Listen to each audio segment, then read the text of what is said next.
I have this kind of theory going here. I'm going to share with you. Ooh, theory. I like theories. The theory is, I don't know. I think I gave this over from the Bima on Shabbos, but it was an off Shabbos. I think just about everybody wasn't there. But chapter 20 in Basi Lagani, when the Rebbe, when he would review the chapters, he finally got to the 20th year. So he spoke about chapter 20, he gave a whole mimer in chapter 20, and he said Chaf is the Inyon of Keter for several reasons. Chaf is the Roshei Tevos of Keter. Keter starts with the Chaf. Chaf is the 11th letter in the alphabet, which represents Keter, right? And this is like the hot one. The word esrim in Hebrew is the same gematria as the word for Keter, 620. And so it's pretty much signed, sealed, and delivered. Chaf is Keter, right?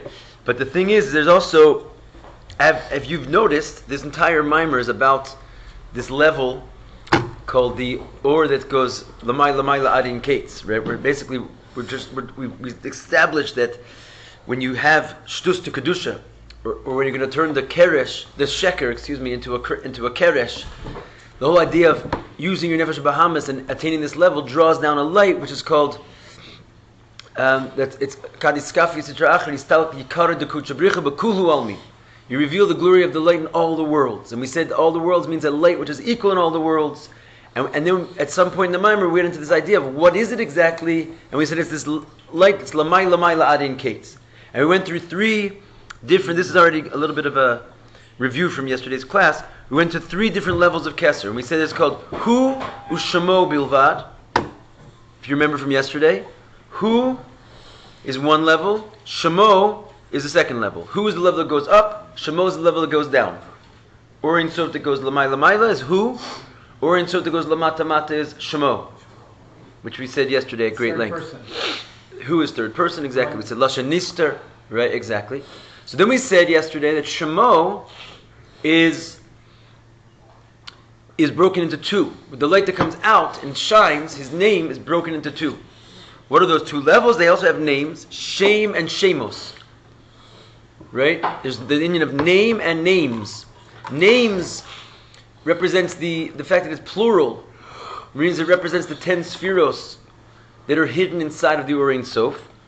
The Esser spheros Hagenuzos, which will eventually be the source of 10 spheros in every world. And then the Shem, Lashon singular, is the Ein Sof, which basically does not have a finite number, and it just goes on forever. And it's singular because it's basically a representation of Hashem's singularity of His essence. So therefore, what does it come out to? You have Hu Ushamo. Shamo is broken into two. So you have three levels altogether, right? Which is essentially the light that goes infinitely high, and the light that goes low is either Ein Sof or the source of the 10 spheros inside the Ein Sof. Three levels. And those are the three levels of Keter. And we're saying is that the third level, the highest level of the Keter, is the ultimate one which the whole mimer is discussing. That eventually when we're going to do this avoda of Iskafia, we're going to achieve the level of Hu through our Netzach, right, through our overcoming the obstacles, and that intensity of the Netzach is going to draw from the unseen treasure houses, i.e. that level of Hu, which really cannot be seen. Something can make it be seen, and that's this Inyon of Netzach, and the whole mimer is basically about that, right? It's about attaining this level of the third level of Keter. So when the Rebbe, as you know, the Rebbe did not give over the mimer a third time, because he stopped, right, and then he passed away. So we only have two versions of the Rebbe going through the entire 20 osios, right? We have 40 mimarim from the Rebbe. So the Inyon of Chaf, he says again, when he gets to it a second time, that it's an Inyon of Keter. So the third time the Rebbe would have given over the mimer, right? When you got to Chaf again, it would have been the third level of the Keter. Oh, yeah. That's 20 years, 3 times. Now that year, what's that? Didn't happen yet. No, it happened. Oh. It happened, and guess what year it happened in? It happened in the year 5770. Oh. So 770, basically, right? And the idea is that, the Rebbe's whole reign, and it's very shaykh to this week's parsha because this Shabbos is the Rebbetzins Yortzeit, the Rebbe's wife, and the Rebbe in that Sicha describes in his own words that there's something about 11, 11, 11. And what is that? That when the Rebbe took office, so to speak, he became the Rebbe on the 11th day of the 11th month of the 11th year. This is the Rebbe himself said this. And he's almost the loved Rebbe. Right? And the idea is that 11, as we said, is Keser. So as the Rebbe walks in to the position, it's basically marking this Inyon that it's the 11th day of the 11th month of the 11th, 3 levels of Keser. Right? It's like the goal. And then finally, when he finishes, and then he gets, how does he start? Basi Lagani. Let's reach the 3rd level of Keser. If anyone's paying attention to the actual mimer, it's about reaching the 3rd level of Keser. His day of inauguration already marks that's like what we're shooting for. So by the time it would have been 60 years, and he, like, so to speak, went through the mimer in all the intensity that comes with 3 times and reached to the 3rd level of Keser, Mamish Ba'olam, it comes out. We will live in a world of 770 all of a sudden. And the vort is that instead of going into 770, which is like it's a physical building, when 770 becomes the year, then everybody walks into 770. It's like the whole world became drenched, and the Rebbe said that the gematria of 770 is Beis Mashiach. Right? So it's like a change in the world basically happened at this time. Anyway, so there's something very significant, just as an introduction to the 20th chapter here, that this is kind of like reaching the home. Anyway, l'chaim. So, going into the actual os. It says, Va'inyan hu. Dehine Yeridus and Neshama Baguf Eina B'shvil Atzma. The soul does not come down to the body for itself. The Neshama Atzma Eina Tzricha Tikun. That the soul itself does not need any fixing. Right? The soul doesn't come here to fix itself. It's perfect already.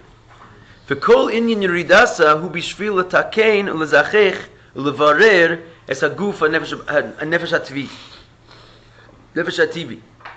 Its whole purpose for coming down here is to do another person a favor, right?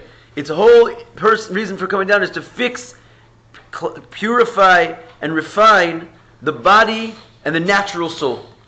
Right? It's mamash a shliach. It's a messenger. It's not sent for its own gain whatsoever. It's just doing the mission of God. It's sent here because Hashem wants a dirat b'tachtonim, a dwelling place in the lowest world. The only way to make one is to turn the lowest world mamash into a lover of God. And the only way to do that is if you have a friend living inside of you who's going to be knocking on your door every 5 seconds and reminding you, wake up for Chassidus, it's time to mamash be a Jew. Right? And this is basically the whole reason that the Nefesh Elokis comes down over here is to awaken and enliven that the animal soul will come to life and serve God on its own. Wait, was Mezachech and Levarer? They both mean to refine. To refine. So the soul is meant to refine your animal or other people's animals? Its own, for starters. Nefesh Chativi? Nefesh Hativi is the natural soul. Meaning the animals. Yeah. But the soul itself does not require any fixing whatsoever.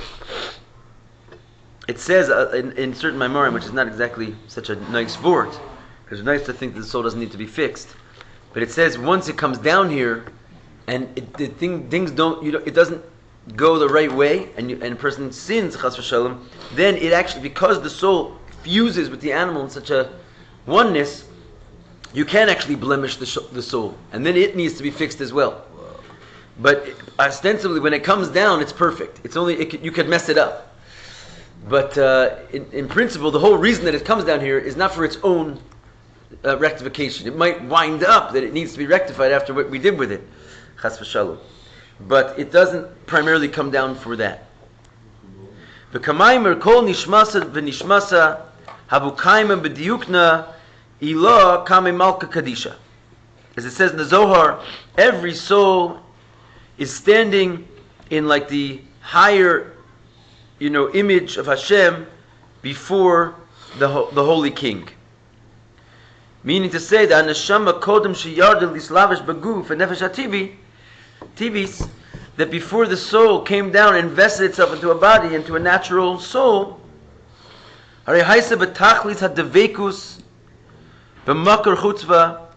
it was in a state of total clinging in the source of it being hewn out of. It's like the idea of is before it was hewn from the Orient Sof. It was just part of the Orient Sof, like a rock. It's hewn out of the mountain. Be'elokim Chaim, inside of the living God. So in other words, what's wrong with the living God? Nothing. It's perfect, and that's where the soul was. It was one with it. V'aisa b'dveikus amiti v'dveikus tamidi bli shum pirud klal. And it was in a true bond and a continuous bond without any separation whatsoever. Which means it had one will with Hashem alone. Right? Like whatever Hashem was, it was. It didn't have any notion of separateness or being in a kli or having a feeling of me and you. It was just one with God. Ve'ein zarito, there was no foreigner with it. It wasn't attached to anything of a body. And then all of a sudden it descended from there to enter into a body and a natural soul. In order to refine it, to purify it. And to shine up its portion of the world. So whoever's asking before, it's two things. It comes first to enter into its own body, to refine it and to purify it, and then as well to shine into its portion in the world, which is other people and other things. Right? That I think we discussed before that there's 70 nations, there's 70 Jewish people that went down into Mitzrayim. So Hashem established that each Jew is basically responsible for 1/70th of the whole world. Right? Like so when you refine yourself, the real job to refine yourself is actually to refine your portion of the world. Its whole purpose of existence. It's like your body. It's there for you to crawl into it and to fix it. So obviously there's a few more than 70 Jews now, but there's also a few more than 70 nations. So it's the same fraction. In other words, you have a very, very important job. One man, one Jew. The reason we're so few in the world is so many is because we have a huge job. We're really supposed to be responsible for a large portion of the entire globe's elevation. So you can't just like sit in YTD all day long. You got to go do something seriously significant. At least you don't have to necessarily, as we said before, it could be a sagula. You could do it in the privacy of your own home, and it could be so intense that it can affect the world. But in these days already, with the Rebbe's outreach, it seems that you actually have to reach out and get out of your living room and make a splash in the world.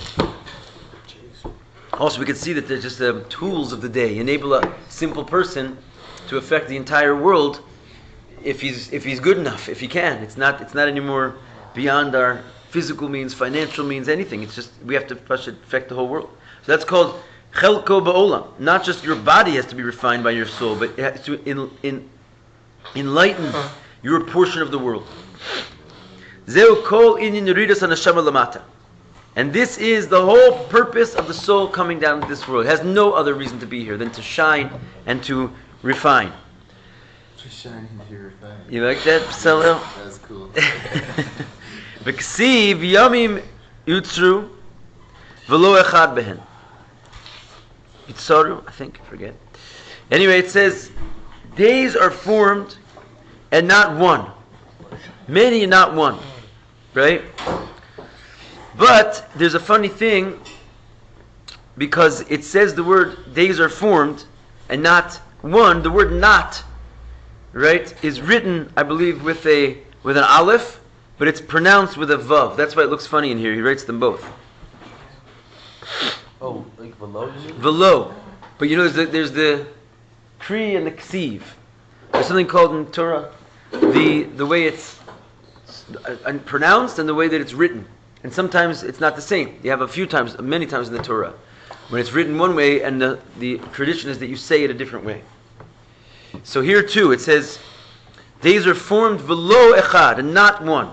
Or you could say, velo, to him they are one. Oh yeah. What does it all mean? The kol echad ve'echad niktzav lo hayamim asher behem yavur avodaso bebir b'tikon haguf ha'nefesh ha'tivis.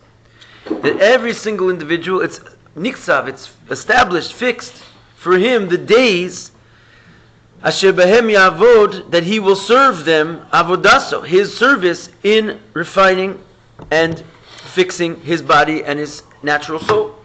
Ulahayir chelko ba'olam, and to shine his portion of the world.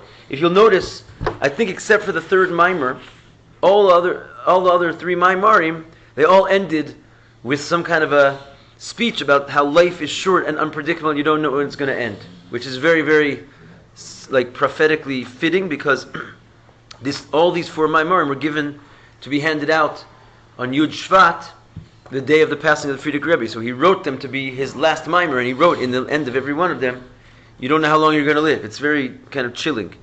You think about it.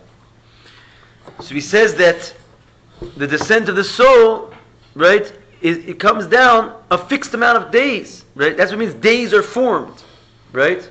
And it means you have certain days that are prescribed for you. That's it. You know, we have this tendency to just think that this thing goes on forever, and we get lost in the, smelling the flowers. But the reality is that you got a fixed amount of time here. You got something to accomplish, and you got to make it happen. Right? You can't sleep on it on the job. The flowers smell good. Flowers smell very good. And what is the whole purpose of your being here? To fix your body. Again, your soul was sent on this unbelievable mission from a huge tower to a deep pit. And it's unbelievable pain for the soul to have to go through this. It's a suffering entity, basically, having to come down and crawl. Can you imagine if you had to crawl into like a cockroach, lahavdil, in order to fix the cockroach, right? And you just all of a sudden you have to bring your whole state of being a human being and enter it into this grimy, disgusting place, theoretically, where it has to go to the bathroom and stuff itself with food and sweat and who knows what else, and in order to basically refine the cockroach into a very, very well-behaved, handsome cockroach, right? I mean, it's pretty much a horrible analogy, but it works. Because this is what's going on over here. Your soul, you wouldn't want to waste time in that project. In other words, the flowers don't smell that good. When you're a cockroach, you think they smell good. But for the soul, it doesn't enjoy the physical part of this job. It's here to do a job, and you got mamash days to accomplish it. Every moment you've been sent by the King of Kings, HaKadosh Baruch Hu, to make it happen, and you can't waste time. It's an unbelievable merit. You've been sent out, dispatched from God in order to accomplish something. So just think about every time you sit around smelling the flowers, who you're working for. And to enlighten your portion of the world. Through the light of Torah and Tefillah. Right? There's no other way to do it. Right? This is how you enlighten the world. That's what I'm saying. That's why, even though it's not about sitting in yeshiva ultimately, you can't do it unless you sit in yeshiva.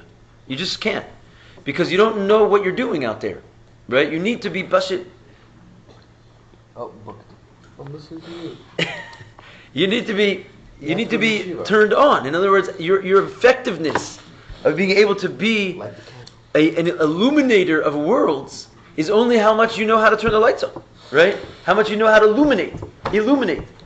So each one to their level. Obviously, we're going to gear ourselves up with as much light as we need to do the job. Not everybody has to be a great posek of the generation in order to enliven his world.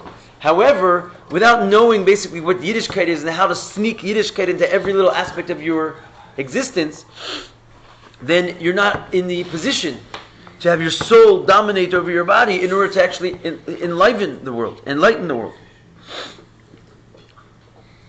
The main service is down here. While the soul is above, we said it's in this perfect state of oneness and clinging to God. But when it comes down to the body,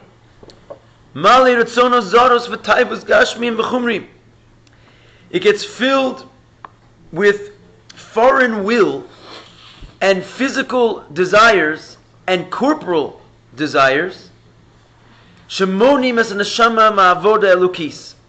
all those three things, they hold back the soul from being able to do its job. In other words, whenever you have foreign wills, all of a sudden you decide the societal pressure says, I have to do this and I have to do that. You start gaining all these important things in your life that you have to get done that really have nothing to do with your ultimate purpose of being here. They're called foreign wills, like avodah zara, right? It's an avodah zara, right? Because what is avodah? Avodah is serving God with Torah mitzvahs. That's the job that you were sent here to do. Avodah zara is when you think you have some other job that you're sent here to do. So with the avodah zara comes a foreign will. You think, I must go to college, I must get this job, I must not lav dafka the avodah zara.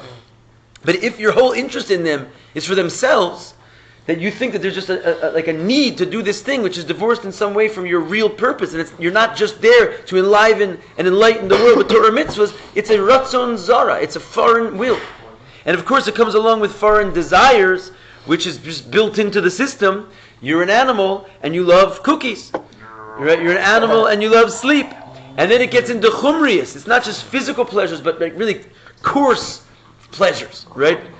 Chumrius means corporal. Like, there's something physical itself is not bad. Look, the Rebbe also is in a physical body, but corporal means that it becomes coarse. It's like it's the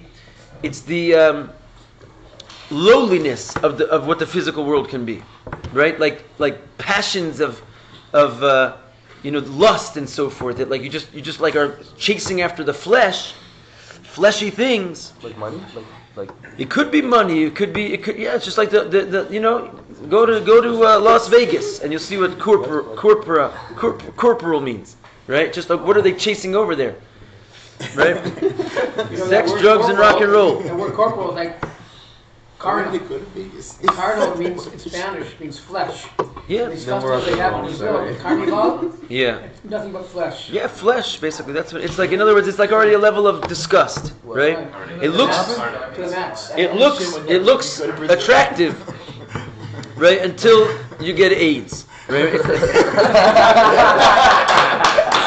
No, I'm serious. It's like there's a certain level of, right, and you get drawn after this, but you can see how foul the thing is because it leads to sickness and disease and overweight and all these types of things. In other words, when you draw yourself down into the deep levels of the flesh, it's like a foul thing that a person does to themselves. But again, this when you go into a physical body, obesity and all these types of things, it's like these are the call of the day. These are like the issues of our times, People are so drawn after the flesh, they're not willing to change their sex and decide any sex, It gets to a point of foulness, basically. And it's all just a natural extension of letting the body go. Everybody's body will go there. If it's not like held back by a sense of consciousness and conscientiousness of what your true purpose here, and if you have a Jew, that your true purpose is mamish Torah and mitzvahs, and to shine up the whole world. So you wind up suddenly slapped on the soul, this poor soul, who all it is just pashat like a divine entity with one will with God, and it enters into this crazy goof that wants all these wacky things. Suddenly it's like it's really not an easy job that God gave us. That's why He has so much compassion for us, What is Kanami, by the way? Kanami? I think that's Kanal. Kanal. Darth Vader's #1 guy, right? Kanal means Kenizkar Le'el, as mentioned earlier. Ke, Nizkar, Ke means like, Nizkar means mentioned, Le'el, above. As mentioned above? Oh, that's okay, Shemonimas and so this body, this foreign will, these foreign desires, these corporal desires, they hold back the neshama me'avoda elukis, right? It's like you can't be looking in two directions at once. Sadly, if you're hot after the flesh, your soul it just disappears. It can't pull itself out. You only have one body, as the Alter Rebbe calls it, the small city that they're fighting over. So whoever gains control of this thing, it obviously puts the other guy in a frozen position where he's not able to act, and that's called gullus of the neshama. Right? Just like the Jewish people are in gullus right now. What does it mean we're in gullus? I mean, we cannot perform the way that we'd like to perform in a perfect world. We can't have a Beis HaMikdash. We can't make sacrifices. We've got all kinds of holdbacks, right, on the proper fulfillment of our... So what is that? It's basically God, the godly soul, which is God Himself. He can't act. He's blocked. He wants to go and bring peace on earth, but because we're running after the flesh, when he wants to go climb into the body says, busy, take the next room. This door is closed. It's taken. Because you cannot fill the vessel with two opposite things at the same time. So all these foreign desires hold your soul back from being able to perform its job. That's why it's all about iskafi at the end of the day. You must start in some form or another with sur meira, with turning from evil. Because as long as the evil's in there, the good really can't climb in.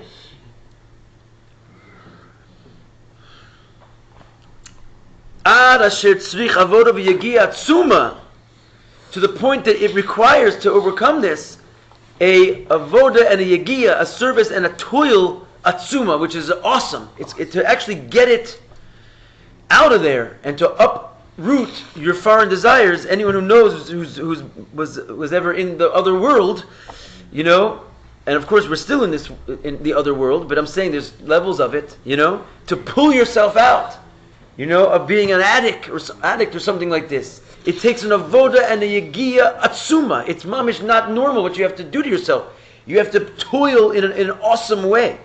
But milchama kaveda biyoser, with an unbelievable war that has to take place inside of yourself to pull yourself away from the passions of the flesh. And usually it hits a person that they're going to do this because they realize they wound up sick and diseased because of their lifestyle. But lav dafka, you could just realize the truth. What do you say? Kaveda. Kaveda means heavy. Biyoser, very much. So after all said and done, we're bemoaning the cockroach that we climbed into. It turns out the cockroach is your best friend. Because without it, the soul would never know from fighting this war. The soul would never know what it means to fight this unbelievable battle and to toil in such an unbelievable way. When it's sitting up in the Eibishter's palm of his hand and one with God, it's just happy. It's like a child who just like a newborn baby. He doesn't have a war to fight. He turns around, he's got milk to drink. He goes to the bathroom, someone cleans it up. And it continues like this. Sort of like the beginning of life is like a little Gan Eden. You can look at the history of the world, like that couple hours we spent in Gan Eden, Adam and Chava. It's like the first moment of birth, or even in the womb. It's just like there's absolutely nothing to worry about. You don't have to worry about a Yetzer Hara. You don't have to worry about a Yetzer Tov. You don't have to worry about the passions of the flesh. Mamish, a baby doesn't have passions of the flesh, right? We just a few years ago we had a great mechanech who came and spoke to us. He's a teacher for kids, and he told us, you ever see a kid eat? Right? Watch a kid eat, a little kid, versus an adult eat. The adult sits in front of the food. Nothing else is important all of a sudden. He's diving away into his food. He's got it in his face and he's got it all over his beard. He's mamish. No, an adult. A baby, he looks at the food, he takes it, and he puts it on his forehead. Right? Maybe scratches it a little bit on his face and throws the rest on the floor. But he's like, he doesn't have the type of the food. He just doesn't. He didn't come to him yet. He doesn't know that that's something you should go after.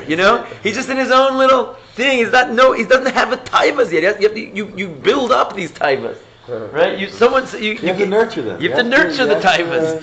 So the soul above, it's not interested in all this thing, and so therefore it has a limitation. Therefore, you can't see the true essence of the soul when it's busy being happy.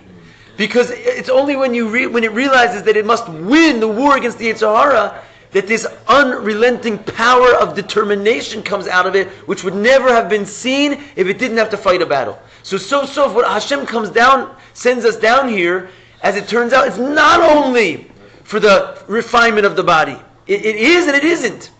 In other words, the soul doesn't need to be refined, it's perfect. It's not like the soul needs to tap into its essential power in order to be fixed. It's already perfect.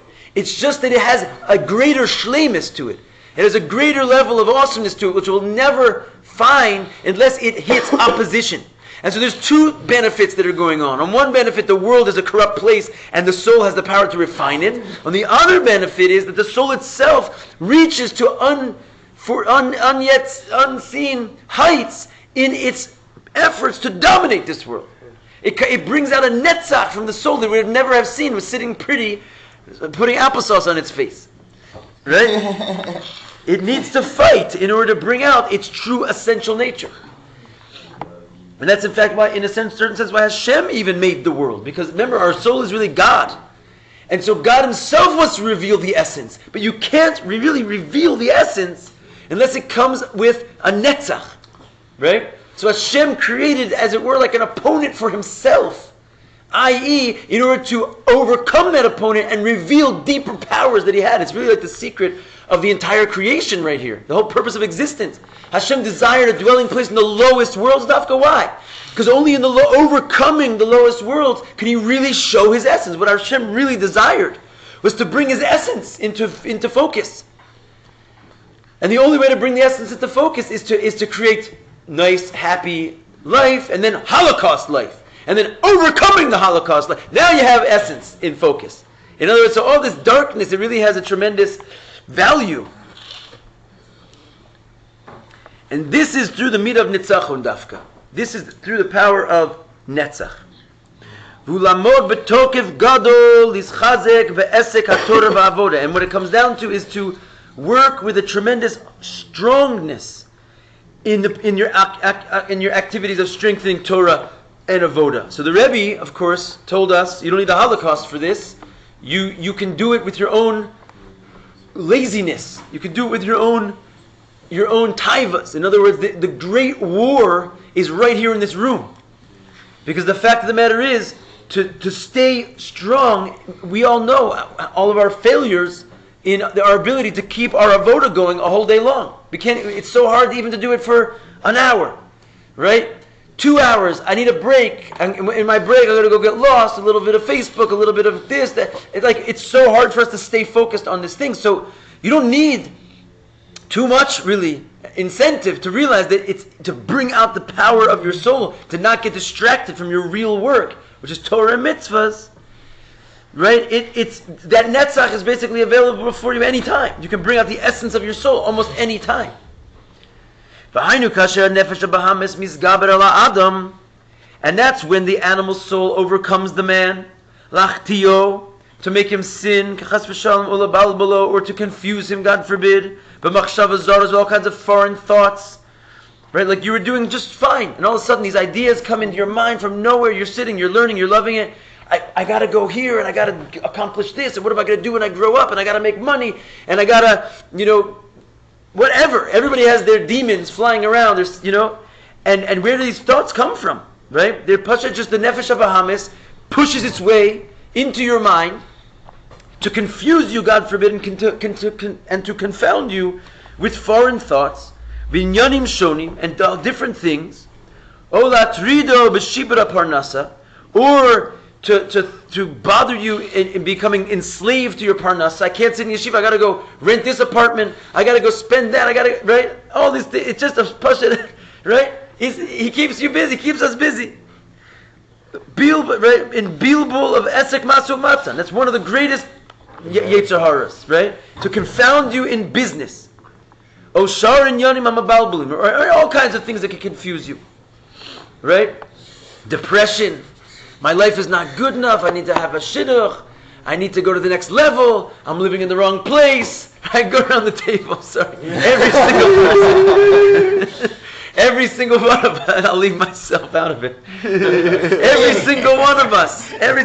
We know our Yetzer Hara. It's just sitting there. It's just there to confuse us. In other words, what are you missing really? You have a table. You have a chair. You have a sefer. You have plenty of people to do Avos Yisrael with. In reality, you're good to go. Your soul has plenty of things to do. But what? You have all these crazy things which are there to confound you, and they're not really there to confound you. They're there to bring out your victory.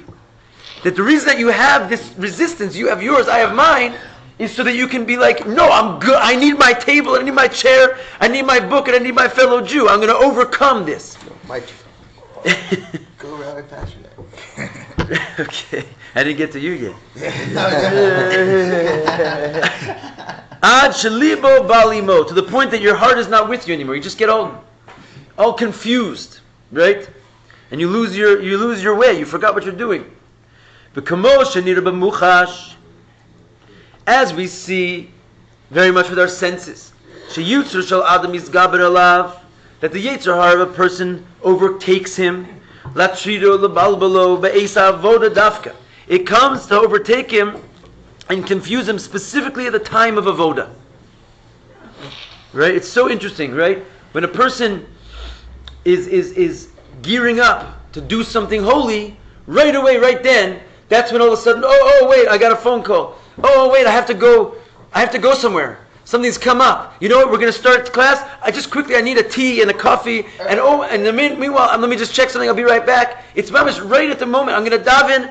Oops, I got to quickly check my emails. Like, what happens all of a sudden? As soon as you're going to roll up for service, right then, suddenly, all these ideas come crashing into your head. If I ever need to remember something, I just come to say that. Right, exactly. Right when the godly soul gets aroused to do something positive, right? Right then, dafka is when the nefesh abahamis comes to confound him and confuse him in all different types of things.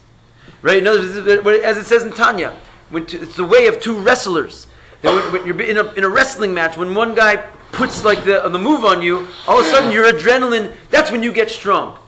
Right? So in other words, not every second, you see a boxing match, it's like they're all just kind of hugging each other and kissing, and all of a sudden there's a flurry of boxing, right? Why all of a sudden a flurry? This guy throws, that guy throws. 5 minutes you're sitting around, walking around, hugging each other. What happened all of a sudden? Because as soon as one guy gets into it, the other guy has to respond. It's like an immediate reaction.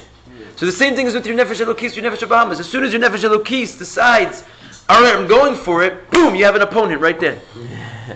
And that's what he says. The Alter Rebbe gives us kind of a good word there in davening. He comes and he says, people come and complain that they didn't have a good davening because they were having foreign thoughts in their davening, and they would think that if they were only having proper good thoughts in their davening, then it would be a good davening. And what does the Alter Rebbe say there? That would be true if you only had one soul.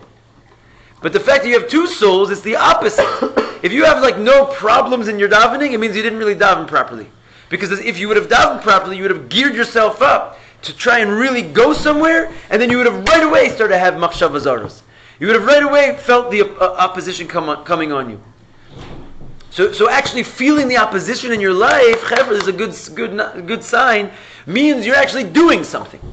If all of a sudden you're facing failure, and you're facing rejection, and you're facing a lot of opportunities that are there to confuse you and confound you, it means you're on the right track. Because had you not been basically getting somewhere, you wouldn't suddenly find such opposition. Right? So it's interesting, You look at your life and we bemoan the times of struggle, but the reality is, you look at our Rebbe, there's never a moment of not struggle. You look at Am Yisrael, there's never a moment that we're not in some struggle. And it's not some kind of a punishment. Why did Hashem pick on us? It's that because we're the only ones getting the job done, we're constantly facing resistance. Yeah. Do you want to say something? I was going to ask about that, given that, meaning that when we're going basically on the offense, so then we're faced with a defense. We're faced with opposition. Yep. V'lefamim shematil alav charada ve'ema. And sometimes this guy he pulls out such weaponry, the nefesh abahamis, that he throws upon you a fear and a dread. V'davar she'ein bo mamish klal. When something that really is not even going to happen at all.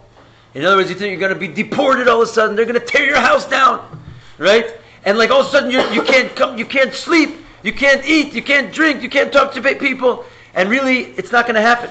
It's like it's just the Yetzer Hara, mama, you're really getting somewhere, and the Yetzer Hara pulls out mamish a good uppercut, and all of a sudden you're just panicked and you can't do anything. You're in a fear and a dread. The demons are coming after me. I can see them. Right? V'hinei dafka be'es avoda.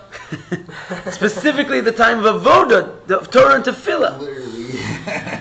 Or b'kiyum eis mitzvah, or when you're busy trying to fulfill some mitzvah, az motzei nefesh bahamas bilbulim. right? Al-zeh. That's when the Yetzer Hara comes out. Suddenly, I went to yeshiva, so now I have to become a big businessman, right? I put away my whole life so I can first sit and learn.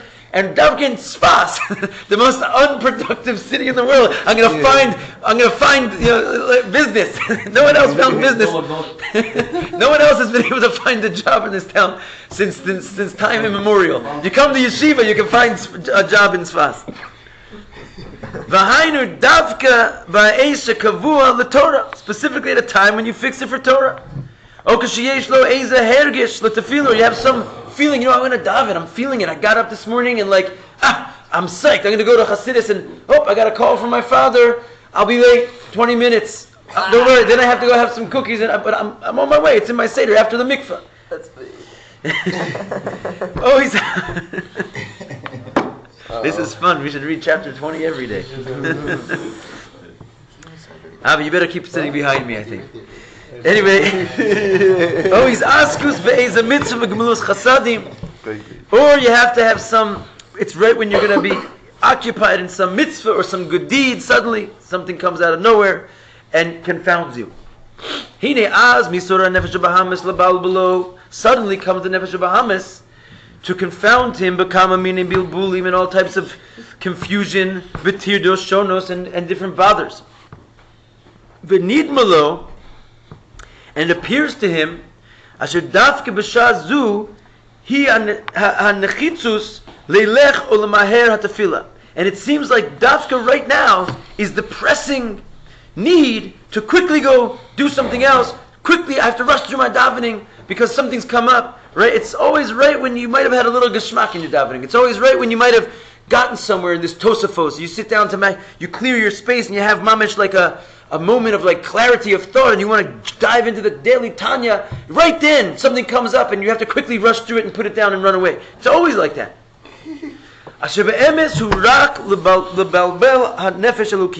The only reason that happens is not the reality. There's nothing really going on.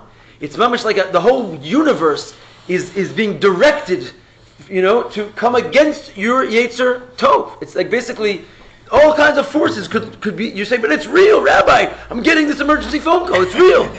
I'm telling you, the whole thing, Hashem is making the world at every second for the purpose of giving you free choice. So yes, it's real. You know what also is real? The purpose you were sent down here, which is to serve Hashem and Torah mitzvahs. That's just as real. Maybe even more real. Wait, the word balbel is confound. To confound, confuse, yeah. Why does he use the word confuse? Because it comes to confuse you. It comes to take you off your game, right? You're straight and you know what you're doing, and it comes to It makes you think. confusing thoughts.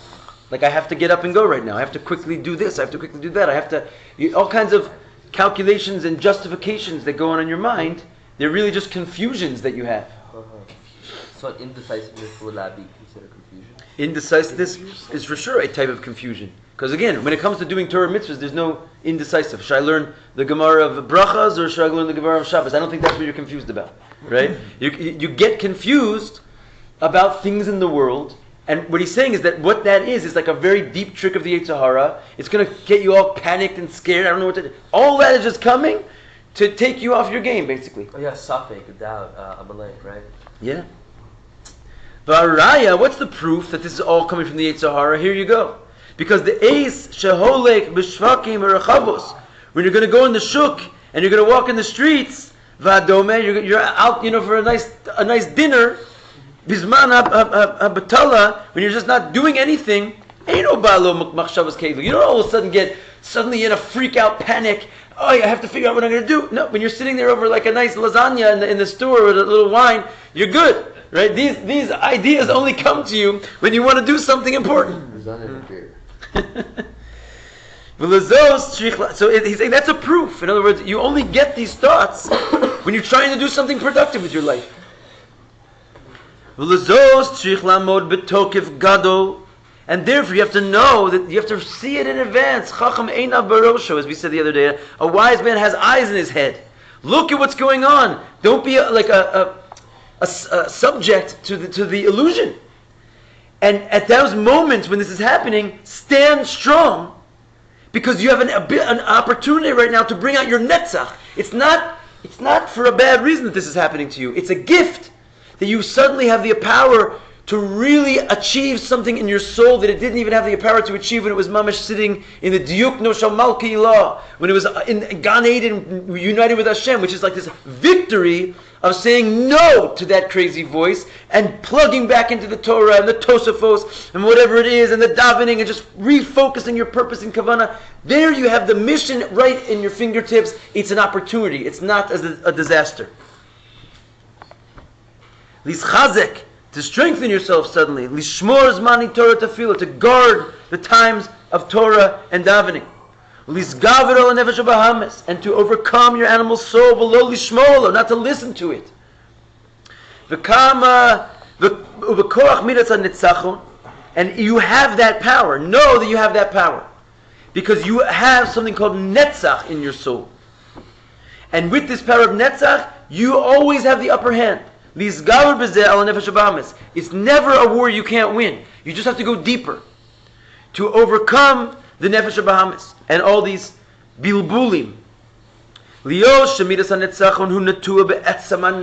why can you be so sure? Because the midah of netzach is rooted in the essence of the soul, right? Which means that it has a higher source and therefore much more infinite, much more power than the nefesh bahamis. The nefesh bahamis also has a high source. In fact, look at it like this: the nefesh bahamis has a higher source than the nefesh elokis in the normal daily functioning of the nefesh elokis. Let me break this down. We have a few more minutes. The way it works is basically like, it's like, think of it as like a nefesh bahamis sandwich, right? You have your nefesh elokis above the nefesh bahamis. You have a nefesh elokis below the nefesh bahamis. And that's the idea that we don't know if Yaakov is considered the firstborn or not, right? On one hand, Esav is the firstborn. On one hand, Yaakov is the firstborn. But which is which? So when it comes to like regular daily life, Esav is the firstborn. The Goyim are stronger than us. They're more many than us, right? Your nefesh bahamis has desires that it's going to drag you in everywhere it wants to, at any time it wants to. It's your nefesh elokis is like a little Yiddish, like Woody Allen in there. What's he going to do, right? What's he going to do? He's like, the nice guys finish last, you know what I'm saying? So in a certain sense, that's why we say, the nefesh bahamis has a 13-year head start to your whole life on earth. You don't even get your nefesh elokis until your bar mitzvah. So he's trained himself to mamish know how to put the applesauce in his mouth, not in his ear, right? He's well trained in his taivas by the time you even get your nefesh elokis.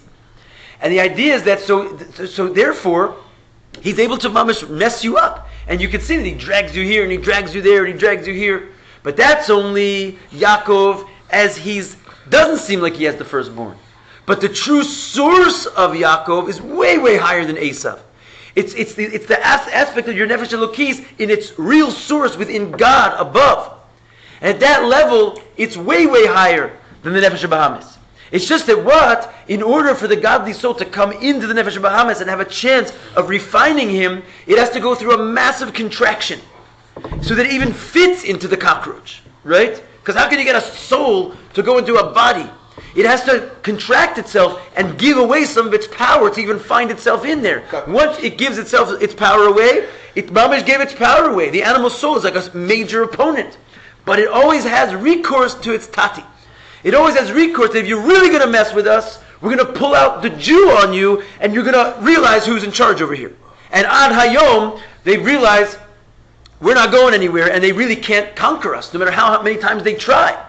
No matter how many times they come against us, we will win every time. This little Woody Allen all of a sudden turns into like a major heavy-duty tankist team, and he's like a killer. You cannot mess with him. Because what happens when you really get us to a point where we really feel the pain, we pull from our source. And our source is much, much stronger than their source. And you have access to that source anytime you want. It's just that you need resistance. It doesn't always come it doesn't always come out easily. But the Rebbe's message to us, and it's really the message here of Os Chaf, is that you don't need really resistance to come suddenly. Your resistance, Baruch Hashem, we're not lacking resistance. Every second you have this resistance. If you just pay attention to the fact that you could be acting like a Beinoni right now, and the fact that you're not is because there's resistance of your nefesh bahamis. So undoing the sluggishness and the and the temptations of the animal soul is a continuous opportunity. And therefore you can always be drawing on that level of Yaakov as the king, right? And bringing forth a power of the essence of it. It's called hiskafi. It's called living like a chassid. So it is always available. That's kind of the concept of shtus to kedusha. Living at a level of just crazy for God all the time. Not letting the normal world really take any place in yourself. And so that's what I mean, that it has the power to overcome the nefesh bahamas anytime it wants to. See, those shemidas, and it's because it's rooted in the essence of the soul, which is much, much higher than the part of the soul which climbs into the body and has to give over some of its power to the goof. But the source goes all the way back to the essence, and that source is found inside of you. But the only way to access it is to get crazy, is to get the edge. Therefore,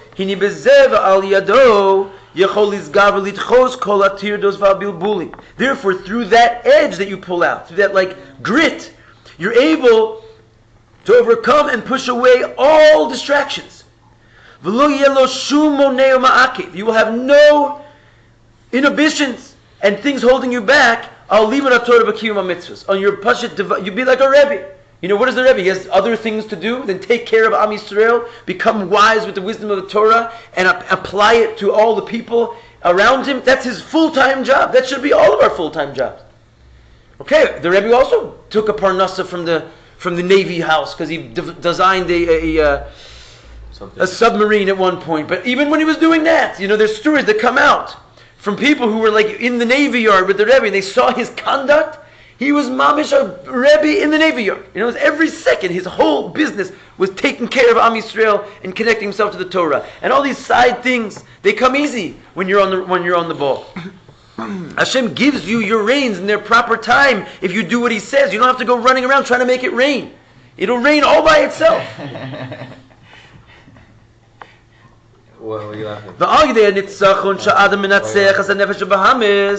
Through this victory that a person will overcome his animal soul, he causes above his gavrus hakadusha ala klipa. It's a reciprocation. When you bring out your netzach, Hashem brings out His netzach. His netzach means when the essential light shines, the klippas cannot stand in the room and they dissipate. And that's why all of a sudden the floodgates open and the bracha comes, because there's nothing holding it back anymore. All you got to do is bring out your yid, and you pull down mamash the Beis Hamikdash milamayla. All the good things that we all want in life, we think we have to go get them, but the reality is we have to go get Hashem, and they come by themselves. You cause the great treasure house to open up. You know what's in that treasure house? Everything. Which is the revelation of the innermost essence of the Ein Sof. Blessed be He. Basi Lagani. Awesome. Is this the last one? Yes, we're done. For next year. Very good. Nice. I was learning